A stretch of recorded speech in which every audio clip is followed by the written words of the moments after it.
Komisi Pemberantasan Korupsi atau KPK, gelar Road to Hari Anti Korupsi Sedunia atau Hakordia 2022 di alun-alun kota Surabaya.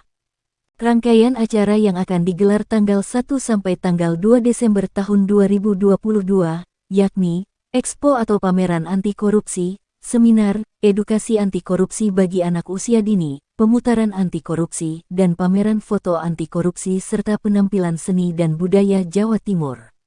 Saat media Lensa Parlemen menemui Irawati selaku Deputi Koordinasi Supervisi Direktorat Wilayah 3 KPK, di Sekretariat Panitia Pelaksana Road to Hakordia Alun-Alun Balai Kota Surabaya, pada tanggal 30 November tahun 2022, Irawati mengatakan. Saya dengan Ira dari Kedeputian Koordinasi Supervisi di Direktorat 3 KPK membuat rangkaian kegiatan Hakordia, Road to Hakordia 2022 yang dimana di tahun ini dilaksanakan di 5 provinsi di wilayah Indonesia. Yaitu yang pertama di Kalimantan Timur, kemudian di Bali, kemudian di Sumatera Utara, yang keempat di Jawa Timur, dan yang kelima nanti di Jawa Barat. Tujuan dari acara ini apa, Bu? Tujuannya tidak bukan adalah kita ingin mengkomunikasikan kepada publik terkait dengan upaya-upaya pemberantasan korupsi yang dilakukan baik oleh pemerintah daerah maupun kementerian lembaga ataupun organisasi. Kalau untuk kita laksanakan di Jawa Timur, itu memang kita mengundang seluruh kepala daerah di Jawa Timur, dan juga kita mengundang perwakilan gubernur yang ada di wilayah Direktorat 3, yaitu Gubernur Jawa Tengah, Gubernur DIY Yogyakarta, Kalimantan Tengah, Kalimantan Selatan, Kalimantan Barat. Karena ini adalah momen untuk mempublikasikan upaya-upaya pemberantasan korupsi yang pertama dilakukan oleh pemerintah daerah dan kementerian lembaga, seperti itu.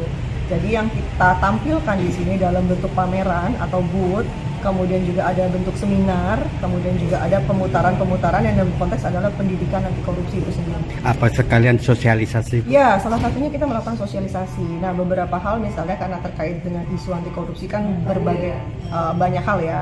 Jadi kita salah satunya kita membuat seminar mengenai optimalisasi pendapatan daerah melalui pajak mineral bukan logam dan penegakan perizinannya misalnya.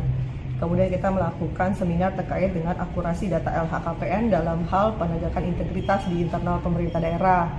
Kemudian kita juga melaksanakan seminar untuk para pelaku usaha terkait dengan implementasi sistem manajemen anti suap. Kemudian kita juga buat seminar terkait dengan hak kekayaan intelektual. Kemudian kita juga membuat seminar terkait dengan pungli di sektor pendidikan. Kemudian kita juga membuat seminar terkait dengan pengadaan barang dan jasa, khususnya terkait dengan mitigasi risiko terhadap penawaran harga dengan para asosiasi.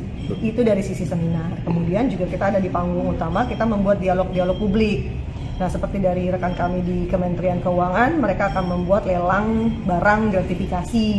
Kemudian juga ada dialog publik yang dilakukan oleh teman-teman yang lain, seperti itu. Karena di tanggal 1 dan 2 Desember bekerjasama antara pihak pemerintah Provinsi Jawa Timur dengan pihak pemerintah Kota Surabaya. Yang kita harapkan adalah satu, kita mempunyai persepsi yang sama ketika kita bicara mengenai upaya pemberantasan, baik yang dilakukan oleh pemerintah daerah maupun oleh aparat penegak hukum maupun oleh instansi yang berkepentingan, seperti itu, sehingga kita mempunyai satu pemahaman ataupun kita mempunyai satu persepsi yang sama.